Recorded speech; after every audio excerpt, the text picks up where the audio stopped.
आमच्या channel common man न्यूजला subscribe करा। आज आपल्या न्यूज रूम मध्ये अविनाश दीक्षित कॉमन मॅन आहे। अविनाश दीक्षित हे कॉमन मॅन आहे आणि कॉमन मॅनांची प्रश्नांसाठी झटत राहतात। आज कॉमन मॅन न्यूज चॅनल मध्ये आपलं हार्दिक स्वागत आहे। नमस्कार। जसा देशभरात लोकसभाची निवडणुका चालू आहेत, त्यात आपले भिवंडी लोकसभा मतदारसंघातनं केंद्रीय राज्यमंत्री कपिल पाटील हे देखील उमेदवार आहेत आणि त्यांचं असं म्हणणं आहे की विकास कामांच्या जोरावर ते मतदारांशी भेटणारे, मत मागणारे। तर याच्यात आपलं काय म्हणणं आहे? विकास कामं असे झाले असं बोलतात, पण काहीच कामं नाही झाली। तुम्ही कल्याण स्टेशनचा परिसर जर बघाल, मी एक नोकरदार माणूस होतो, मी अजूनही मी करतोय। तर माझे फॅमिलीमधले लोक रोज कामाला जातात येतात, त्यांना जो प्रॉब्लेम होतो तो एवढा दयनीय आहे की रिक्षामधून तुम्हाला त्या स्टेशन पासून कमीत कमी 100 फूट पहिले उतरावं लागतं, कारण ट्रॅफिक जॅम होतं तिकडे। दुसरी गोष्ट, तुमचा जो रेल्वे स्टेशन आहे तिकडे ठराविक ठिकाणीच यांनी एस्केलेटर लावलेले आहे। आता 1A ची गोष्ट केली तर त्या तिकडे जर उतरला 1A वरती कोणी माणूस, तर त्याला तिकडून बाहेर पडण्यासाठी कमीत कमी 15 ते 20 मिनिटं लागतात। माणूस उतरल्यानंतर 15 ते 20 मिनिटं लागणं म्हणजे किती दयनीय अवस्था आहे। दुसरी गोष्ट अशी झाली की तुम्ही स्टेशन परिसर बघितला तर एवढा घाणेरडा, कल्याण सिटी स्मार्ट सिटी म्हणून त्यांनी घोषित केली, पण असं स्मार्ट काय आहे कल्याणमध्ये? कोणतीच गोष्ट स्मार्ट नाही। कोणताही माणूस स्टेशन परिसरामध्ये गेला तर त्याला चालायला जमत नाही। भाजीवाले, रिक्षाची लाईन नसते तिकडे, अंधागोंदी कारभार चाललेला आहे। त्यामुळे याला स्मार्ट सिटी बोलूच नाही शकत। मग आता पंतप्रधान मोदी हे कल्याणमध्ये आले होते, त्यांनी एक वाक्य वापरले की अर्थसंकल्पात 15% मुसलमानांना देण्यासाठी जे आहेत सरकार जे करणार होती। मग या बाबतीत तुमचं काय? अर्थसंकल्प हा कधी पण बहुराष्ट्रीय असतो, तो कधी पण असा नसतो की एकाच धर्मासाठी किंवा ह्याच्यासाठी केलेला असतो। अल्पसंख्यांसाठी टोटल असतात, पण अल्पसंख्यांमध्ये फक्त मुसलमान नसतात। अल्पसंख्यांमध्ये मुसलमान असतात, जैन असतात, शीख असतात, ख्रिश्चन असतात, म्हणजे सर्व अल्पसंख्याक। तर ह्यांचं अल्पसंख्यांसाठी थोडं बजेट असतं, पण ते 15% फक्त मुसलमानांसाठी हे पंतप्रधान जे बोलतात ते एकदम खोटं, भांडाट खोटं बोलतात। एक नंबर खोटारडा माणूस आहे। मग याच्यावर तुमचं असं काय मत आहे की आता हे काय परिवर्तनासाठी काय तुम्ही हे करताय किंवा काय?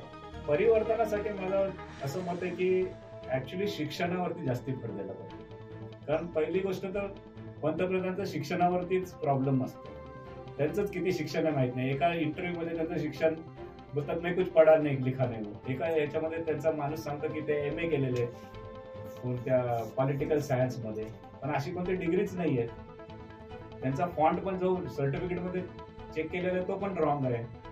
त्याच्याबद्दल कसं बोलणार? मग हे पूर्णपणे यांचे विकास कामांचं तुम्ही जे पोलखोल केली किंवा तुम्ही जे मान्य करत नाही की इथे काहीतरी विकास कामं झालेली? विकास कामं काहीच नाही झाली, फक्त काही ठिकाणी हे लोक रोड बनवतात।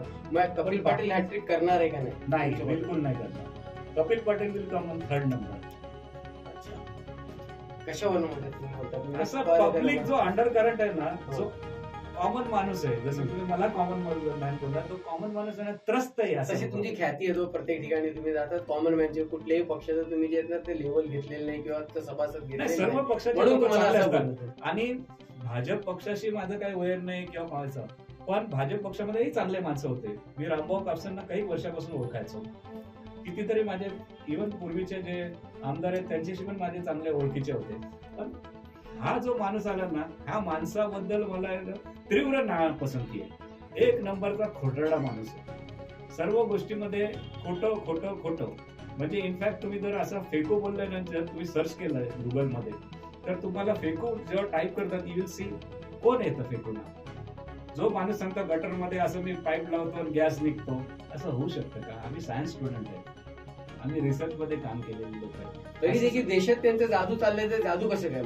कारण की काही लोक आहेत ना, हे डोळ्याला पट्टी लावलेले अंधभक्त आहेत, आणि काही लोकांकडे असं आहे ना, त्यांचं बेसिक एज्युकेशनच नाही झालेलं। आणि हे लोकांचं असं मत आहे की लोकांना एज्युकेशनच नका देऊ, म्हणजे तुमच्या पाठीमागे हे लोक मेंढरासारखं पळतील।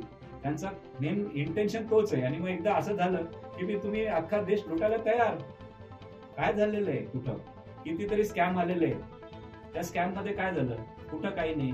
आता इव्हन तुमचं जे औषधांचं सांगितलं, तुम्हाला लस दिलेली आहे, लस दिल्यानंतर पुढचं काय झालं, त्या इलेक्ट्रॉल बॉन्डमध्ये प्रॉब्लेम आलेला आहे.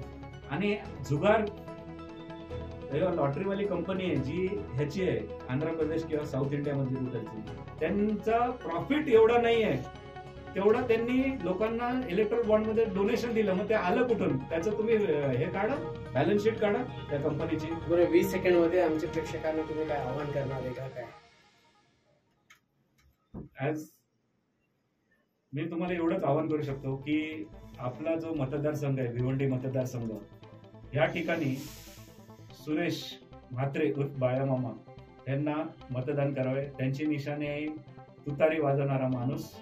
तसेच कल्याण लोकसभा मतदारसंघामध्ये वैशाली दरेकर यांना मी म्हणजे ऑब्झर्व केलेलं आहे की त्या एक महिला असून त्यांनी खूप सक्षम काम केलं नगरसेवक असताना आणि एक डॅशिंग आहेत त्या, तर त्यामुळं त्यांची निशाणी मशाल आहे, तर त्यांना तिकडं मतदान करावं हीच नम्र विनंती. धन्यवाद. आमच्या कॉमन मॅन न्यूजला आला, तुमचे इथे स्वागत केलं. मी पुन्हा येत ना काही विषयांवर आपण नक्की चर्चा करूया.